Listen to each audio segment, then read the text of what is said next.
Do you think he knows, Mom? He has that exact look in his eyes that Dad used to get right before everything went dark. I am terrified, Mom.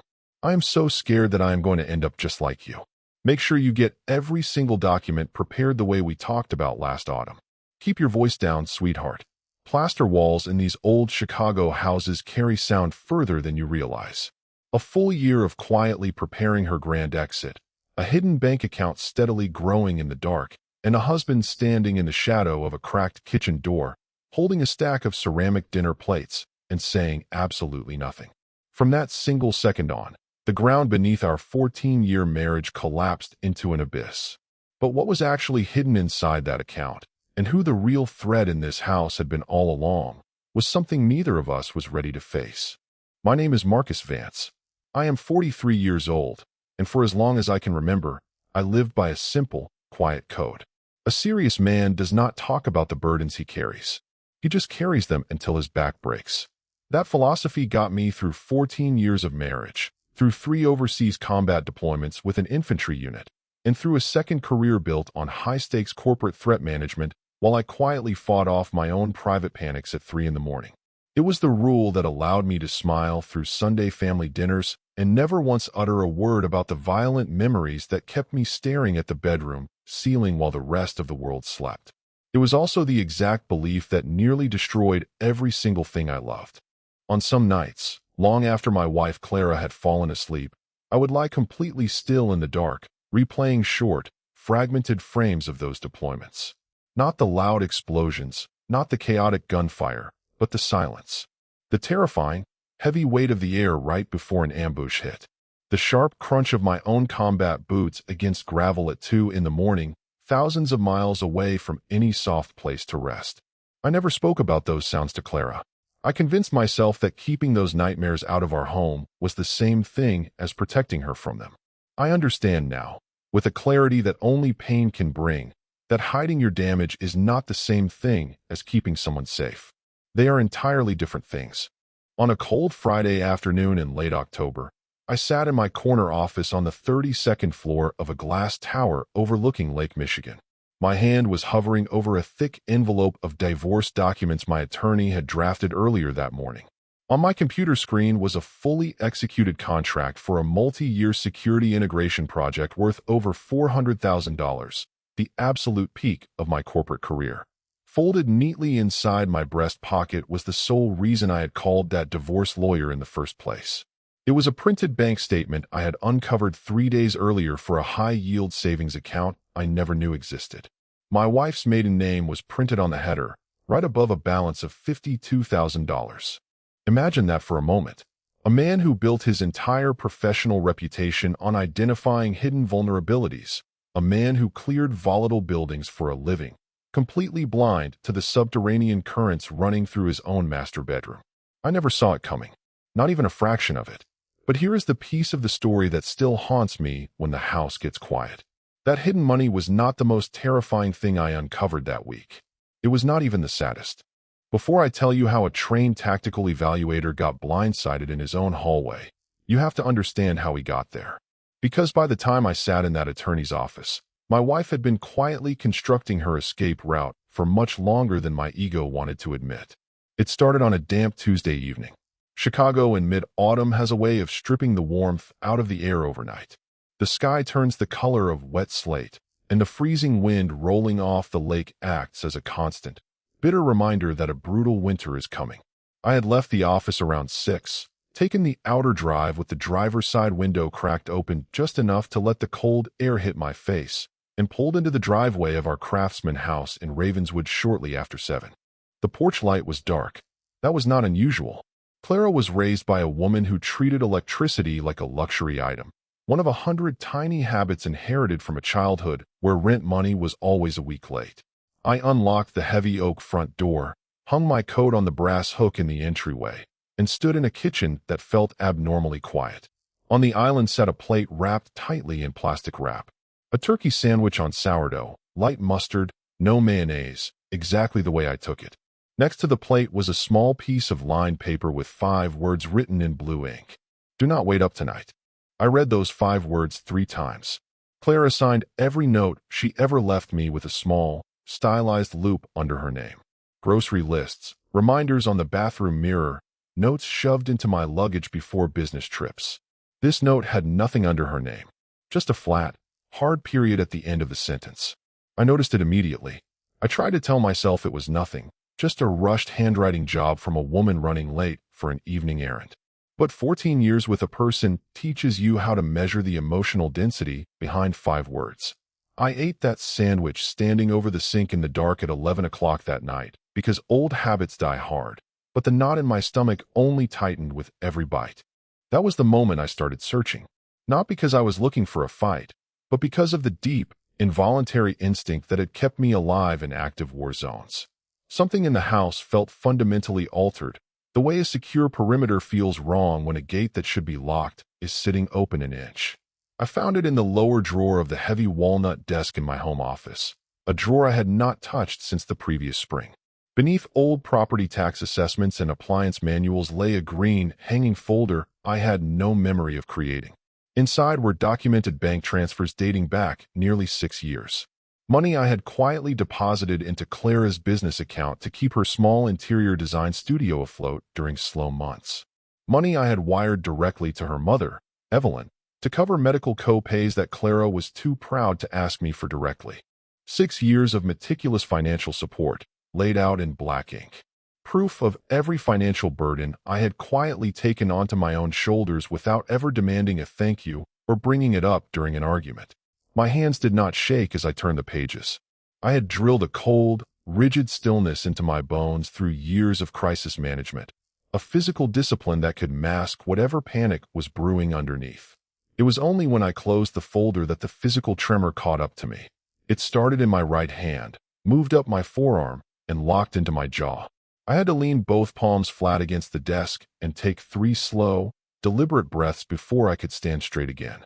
Beneath the stack of old transfers was a single, fresh bank document. Clara's maiden name. Opened 10 months ago. Balance, $52,000. I sat on the corner of that desk for an hour, staring at the floor. I was not even angry yet. I was just tired in a way that feels like lead in your bones. I thought about every extra night shift I had taken on when I first transitioned out of the military. I thought about every high-stress contract I accepted to ensure our mortgage was paid 3 months in advance. I thought I knew my wife. I thought 14 years of shared meals, shared beds, and shared quiet had given me a complete map of her heart. 3 days later, I was sitting across from a family law attorney on the 32nd floor, paying a retainer to draft dissolution paperwork, not out of malice, but out of absolute exhaustion. A man can only carry a structural load for so long before he realizes the foundation beneath him was never solid to begin with. What I overheard 48 hours after that in her mother's dining room in Evanston shattered whatever neat narrative I had built in my head. Sunday dinner at Evelyn's house had been an unbroken law of our marriage since the day Clara and I returned from our honeymoon. Slow roasted chicken, collard greens seasoned with smoked turkey, and a crisp white tablecloth that Evelyn ironed every single Saturday night regardless of whether she had guests coming or not. I used to genuinely love that house. I loved the heavy scent of roasted garlic, the quiet hum of jazz radio coming from the corner cabinet, and the deep, predictable comfort of a place that seemed completely immune to the outside world. That Sunday, with the unsigned divorce papers sitting inside a sealed envelope in my leather briefcase in the trunk of my car, I carried a wooden basket of warm bread up the back porch steps, just as I had done hundreds of times before. I had no idea I was about to walk directly into the sentence that would tear my entire understanding of my life apart.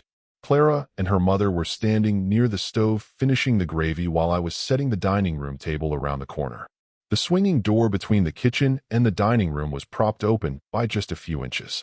In an old house with plaster walls, sound moves in unpredictable ways. If you are standing in the right pocket of the room, a whisper carries like a shouted warning. "He has that exact look in his eyes that Dad used to get," Clara said. Her voice was so low, so thin, that I almost missed it over the sound of the exhaust fan. Right before he would snap, "I am terrified, Mom. I am standing right on the edge of the cliff." I stood completely frozen in the dining room, holding 4 heavy ceramic dinner plates in my hands. The plates suddenly felt like they weighed 50 pounds each. Behind me, the radio softly played a slow brass melody, totally unbothered by the fact that the entire structure of my personal life was fracturing 20 feet away. I remember thinking how surreal it was that a house could feel so warm and domestic, while something vital inside it was being quietly dismantled. Evelyn's response came back without a single beat of hesitation. It was flat, practical, and entirely devoid of panic, like she was giving directions on how to set a timer. You just make sure you get every single document prepared the way we talked about last autumn. Her hands never stopped moving over the counter. She kept slicing bread with a steady, rhythmically precise motion, like a woman who had trained herself to remain completely calm long before the emergency actually arrived. Last autumn, not last week when I found the bank statement, not 3 days ago when I called the lawyer. An entire year. Whatever narrative had taken root in my wife's mind, whatever deep-seated terror was causing her to look at me with guarded eyes, it had been operational for 12 full months before I ever opened that desk drawer. I set the ceramic plates down onto the tablecloth without making a sound. Then I stepped back, squared my shoulders, and finished setting the table down to the salad forks. That is what my life had trained me to do. Keep your face empty. Keep your hands steady. Do not let the room see you bleed. Dinner was an exercise in absolute discipline. We passed the chicken, we talked about the neighborhood road work, and Evelyn told the exact same story about her garden club that she told every fall. I smiled at the correct intervals. I made polite eye contact. Then I drove us home along the lakefront. The drive back to Ravenswood was silent. Lake Michigan was pitch black on our right, stretching out into the dark, while the city skyline glowed through the damp windshield. Clara sat in the passenger seat with her head leaned back against the headrest, staring out at the traffic. I kept both hands locked at 10 and 2 on the steering wheel, gripping the leather so tightly that the skin over my knuckles went entirely white. I said nothing, because I knew that if I opened my mouth, the raw tone of my voice would betray everything I was holding back.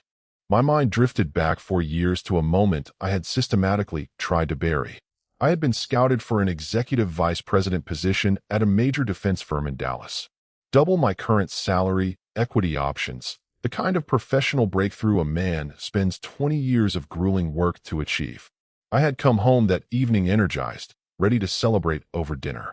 Clara had listened to me speak, but as the details unfolded, I watched the color drain entirely from her face. She sat across from me at our kitchen table, her hands trembling around a glass of water, looking at me with something that looked remarkably like hidden panic. My mother cannot survive in Evanston without me nearby. Marcus, she had said, her voice dropping to a fragile whisper. You know how fragile her health is. You know she has no one else. I declined the offer the following morning. No long debate. No lingering arguments. No guilt trips. I called the corporate executive recruiter, told him a personal family matter required me to stay in the Midwest, and closed the file. I told myself that a real man does not measure his love by the opportunities he has to sacrifice. I never brought it up again, not once in 4 years, because I believed that commitment meant absorbing your own disappointment so the person you loved never had to feel the weight of it.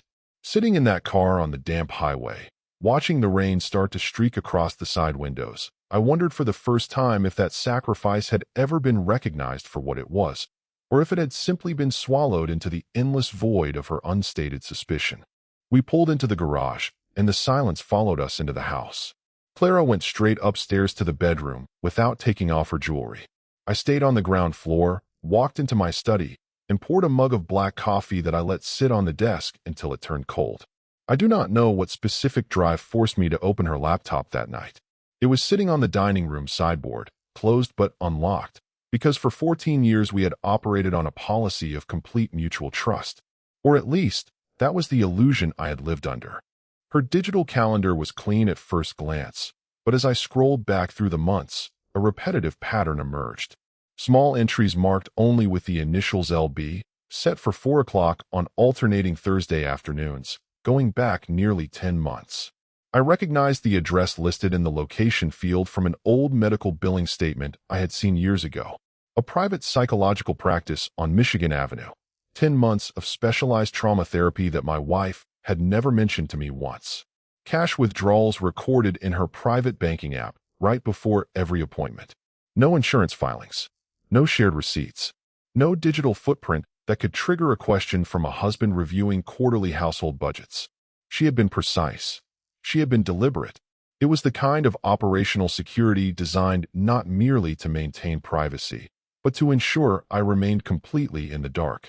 I sat there in the weak light of the laptop screen, the cursor blinking uselessly in an empty search box, my chest feeling like it was being compressed by an iron band. 14 years of marriage, and I had suddenly become an investigator inside my own home, piecing together evidence like I was tracking a hostile target. I did not demand answers that night.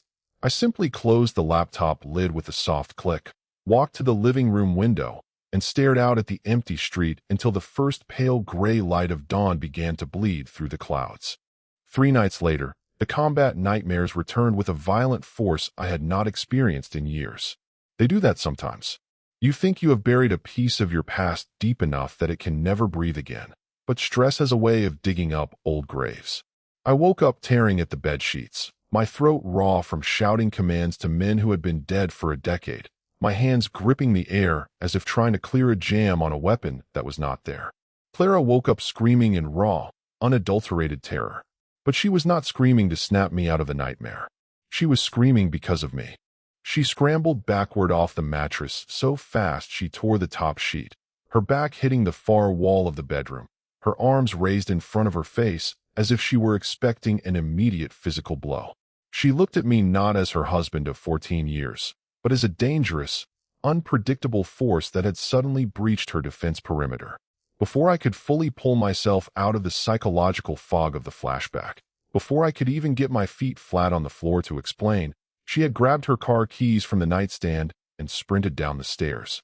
I heard the garage door roll up, the sharp rev of her engine, and the fast crunch of tires pulling out into the rain at 20 minutes past 2 in the morning. She did not return to the house for 3 days.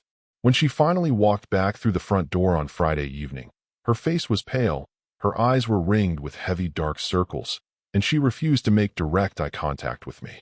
She did not explain where she had been, though I did not need her to. I knew the layout of her mother's house in Evanston well enough to know which guest room she had been hiding in. I had never once raised my voice at my wife in 14 years. I had never thrown an object in anger, never slammed a door during a disagreement, never used my size or physical presence to intimidate her. Whatever terrifying shadow she had seen standing over that bed during my nightmare was not a reflection of anything I had ever done to her. It was a projection from a past I had never been permitted to see, a ghost from a childhood she had spent 30 years hiding behind polite smiles and iron tablecloths. I had no idea how far her exit preparations had actually gone, nor did I know the full extent of her mother's involvement in orchestrating them. The medical bills I had paid in secret, the corporate opportunities one had walked away from, the years of quiet physical protection I thought I was providing, none of it had built a bridge between us. It had only built a higher wall. What happened 12 days later in a sterile room on the 9th floor of Northwestern Memorial Hospital would tear down that wall entirely, forcing both of us to stand in the raw debris of what was left. I have spent the better part of my adult life ensuring that other human beings never have to experience what real physical terror feels like. There was a cruel, absurd irony in waking up attached to a heart monitor and an intravenous drip with 4 fractured ribs, a cracked collarbone, and a concussion that made the room spin every time I blinked. I had finally ended up on the receiving end of the very violence I had built a career trying to prevent. It had happened on a wet Thursday afternoon. A former mid-level technician at one of our high-security client facilities in the Fulton Market District had been terminated earlier that week for severe policy violations. He returned to the site intoxicated, unhinged, and armed with a heavy steel utility tool, forcing his way past the ground floor security station. I happened to be on site conducting a routine audit. I managed to get the main office floor locked down and pushed 17 employees out through the rear fire exit before local law enforcement even had their units dispatched. But during the final seconds of clearing the corridor, as I moved to block the technician from reaching the stairwell, we went down hard together onto a concrete landing. I took the full impact of the fall against the corner of a steel doorframe. Nothing elegant, nothing heroic, just the dull, brutal physics of bone hitting hard metal at high speed. I spent 48 hours staring at the acoustic ceiling tiles of that hospital room. They were pale off-white, marked by a faded yellow water stain near the air vent that looked vaguely like the outline of a broken wing. I counted the tiny perforations in those tiles over and over again because the simple arithmetic gave my mind something to hold on to while the pain medication wore off, and because counting was infinitely better than allowing myself to think about the state of my home. Occasionally, despite my best efforts, my memory would drift backward to a completely different ceiling. Corrugated sheet metal, harsh white lighting, the heavy smell of industrial disinfectant fighting a losing battle against the metallic scent of fresh blood. That memory from my second deployment always found a way to surface whenever my body was forced into absolute stillness. I let it pass without fighting it, exactly as I had been trained to do, and went back to counting the small dots on the ceiling above my bed. Clara arrived at the hospital around 7 that evening. I heard her coming before the door even opened, the rapid, uneven cadence of her heels clicking against the linoleum corridor. When she stepped into the room and saw me lying there, pinned under a thin hospital blanket with monitors humming beside my bed, her composure completely shattered. She had never seen me helpless.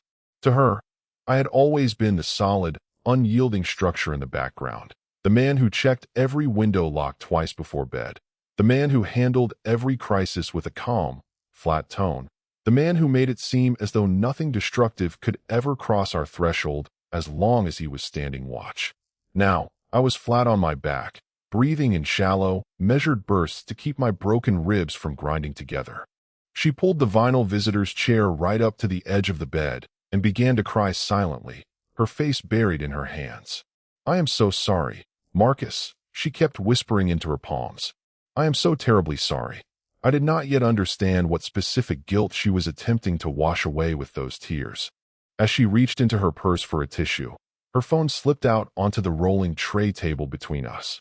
The screen lit up bright in the dim room. A push notification from a secure document sharing application remained visible on the display for several long seconds before she realized it was exposed, grabbed the device, and turned it face down on her lap. The notification read, "Legal counsel review complete. Asset separation agreement finalized." My heart rate did not spike. The monitors beside the bed did not start beeping frantically. My physiology did the exact opposite. It dropped into a cold, hyper-focused stillness, the same precise psychological state I used to force upon myself when an operation went completely sideways in the field. If everything was about to tear apart, I needed to process the reality of it clearly, without the haze of self-pity or anger. This was no longer a collection of suspicious clues or private therapy sessions. This was a fully drafted, legally binding separation agreement sitting on my wife's phone, constructed with professional precision while I was out working to maintain our life. I stared at the ceiling for a long moment before turning my head slowly to look at her. "Clara," I said. My voice was low, rasping from the oxygen tube. "What is that file?" She froze. The silence in the room became so heavy that the low hum of the medical equipment sounded deafening. She gripped her paper coffee cup with both hands, her fingers squeezing the cardboard until the lid popped loose at the edge. "I have spent my whole life waiting for the other shoe to drop. Marcus," she said, her voice trembling so violently she could barely articulate the words. "I have been terrified of it since I was old enough to understand what happened in my parents' house. I did not know how to live in a home where everything was quiet without constantly preparing for the explosion. I lay in that hospital bed and let those words sink into my skin. And beneath the immediate sting of her admission, an old memory suddenly resurfaced with intense clarity, a piece of history I had deliberately locked away 2 years prior. Evelyn's emergency double bypass surgery. It had been performed at a private cardiovascular center on the north side, funded entirely through a cashier's check drawn from a personal investment account I had quietly maintained since before our marriage. I had personally instructed the hospital's billing department to route every invoice directly to my corporate office. I had told Clara that her mother's supplemental insurance policy had covered the vast majority of the procedures. I did it because I loved Evelyn like my own blood, despite her coldness toward me, and because I refused to let Clara carry the paralyzing anxiety of watching her mother face a life-threatening illness while simultaneously stressing over a mountain of medical debt we could barely absorb. I had never asked for a word of gratitude. I had never mentioned the check to Clara, never brought it up to Evelyn, never logged it in our joint records. I had quietly absorbed the cost and pushed forward. And now, lying under a thin sheet with four broken ribs, I was looking at the woman I had spent a decade protecting, only to realize that while I was quietly holding up her family's world, she was hiring attorneys to protect herself from an imaginary monster she had constructed out of her own unresolved childhood trauma. "I am not your father, Clara," I said. The words came out harsh, raspy, and raw. "I have never once laid a hand on you. I have never once threatened you. Not in 14 years. "I know that," she whispered, the tears streaming down her neck now. In my head, "I know that, Marcus. But my body does not know it. My body has been waiting for 30 years for the man I love to turn into the man who broke my mother's ribs when I was 7 years old. Every time you went quiet, every time you pulled back into your own head after a deployment, every time you handled a problem without talking to me, my brain told me you were just storing up the rage until it was time to unleash it." Her secret bank account was not an act of malice. It was an act of terror. It was the only mechanical form of control she had ever been taught could guarantee her survival. She had been conditioned by a violent childhood to believe that total financial independence and a pre-planned exit strategy were the only true forms of safety in this world, even if the man she was sleeping next to had spent 14 years giving her every reason to trust him. For the first time in our entire relationship, my wife had spoken the unvarnished truth about the psychological prison she had been living in. It hit me harder than any physical blow ever could. I did not have the physical or emotional stamina to unpack 30 years of inherited trauma that night. The pain medications were beginning to cloud my focus, dragging me down into a dull, heavy sleep. I simply reached across the gap between the bed and the chair, my chest screaming with pain as I extended my arm, and placed my palm over her trembling fingers. She did not pull away. She gripped my hand tightly, but I could feel the tremendous, terrifying distance that still lay between us. A distance built out of unspoken fears, buried sacrifices, and 14 years of quiet, mutual silence. Outside the 9th-floor window, the city lights reflected off the dark surface of the lake, steady and indifferent to the quiet devastation inside the room.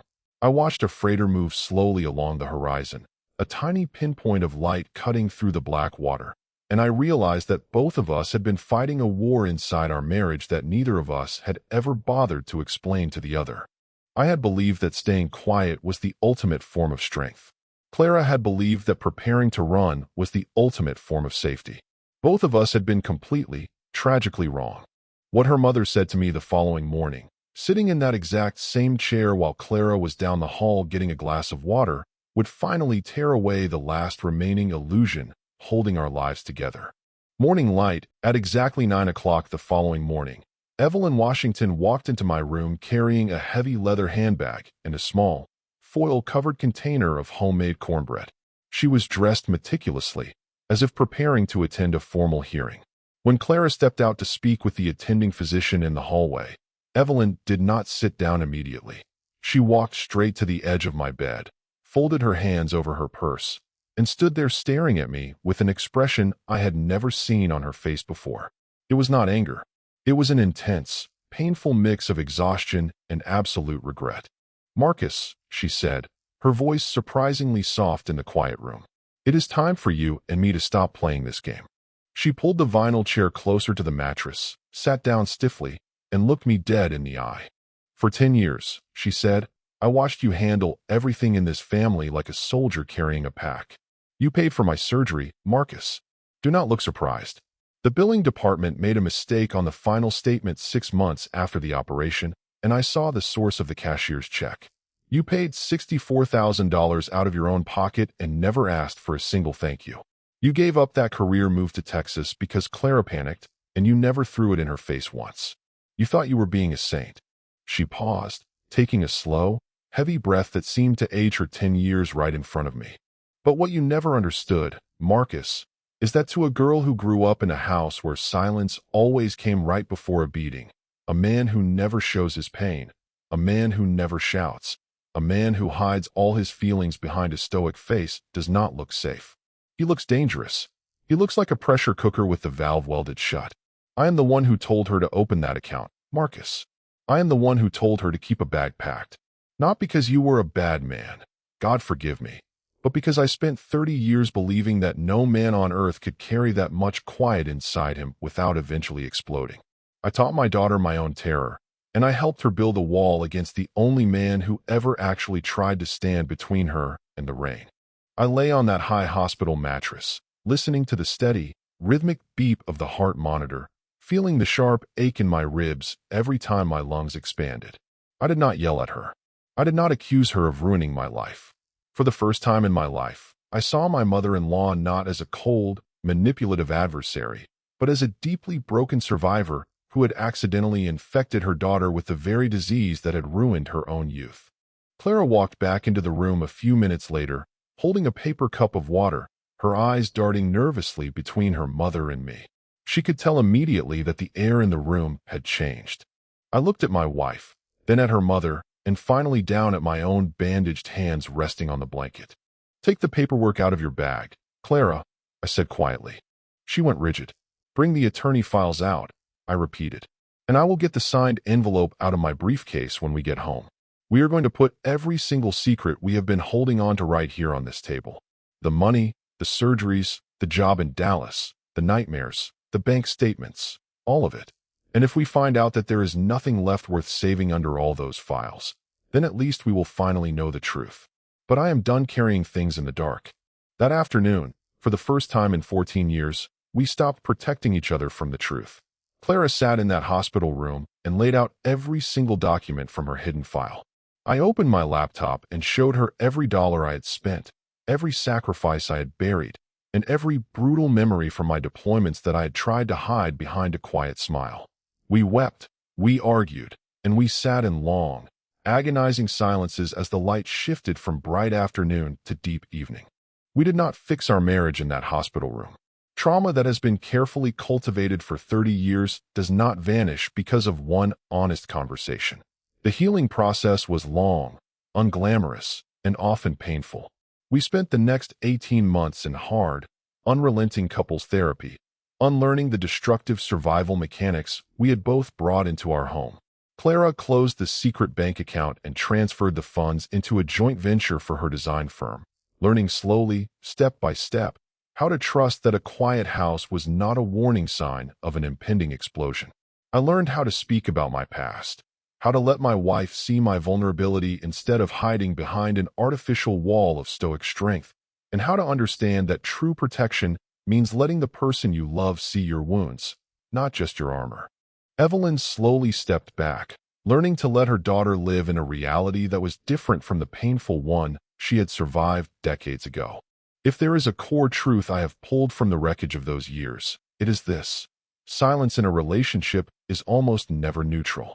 We convince ourselves that holding back our hurt, our secrets, and our deep fears is an act of love designed to shield the people we care about. But more often than not, that quiet withdrawal simply leaves an empty space, a dark vacuum that the other person will inevitably fill with their own deepest terrors, insecurities, and suspicions. A good man does not need to carry every burden alone in the dark to prove he is strong. Real strength, the kind that actually keeps a home standing when the storms hit, lies in having the courage to put down your armor, open your hands, and let the people you love see exactly who you are, flaws, scars, nightmares, and all.